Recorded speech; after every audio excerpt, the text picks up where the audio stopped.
Silence tonight from district leaders in the small town of Salida, 100 miles southwest of the Springs, following the latest arrest of a high school principal. KRDO News Channel 13 Sean Rice is live at Salida High School tonight with the latest on this ongoing legal saga. Sean.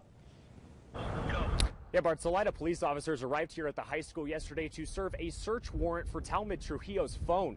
Instead of handing it over to them immediately, he performed a factory reset on it right in front of their eyes. He's now facing a felony charge for destroying evidence.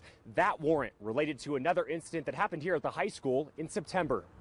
In the small town of Salida, controversy over the actions of Principal Talmud Trujillo. It was kind of alarming to see some of the behaviors that came out during what I would call sort of a crisis situation. On September 23rd, Salida police say a student brought a gun onto campus. Trujillo engaged with the student and told police by phone that he was with them, but hung up when asked where the two of them were. Trujillo declined to be interviewed, but parents are talking. As a parent, we need to know that when we send our kids to school, that they're safe, that they're going to come home at the end of the day. Do you feel like kids have been safe at Salida High in the last 4 to 5 months?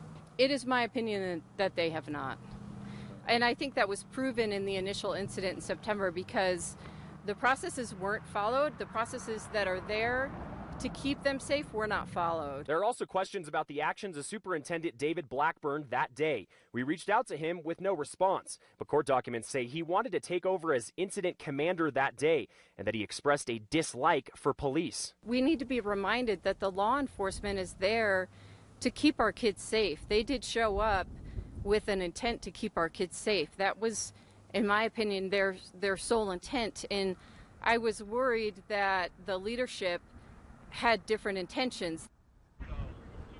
The fate of Principal Trujillo is now in the hands of the school board while he's on paid administrative leave for the second time. His arrest affidavit and that body camera footage worn by officers yesterday have both been sealed. Reporting live in Salida, Sean Rice, KRDO News Channel 13. All right, Sean, thanks.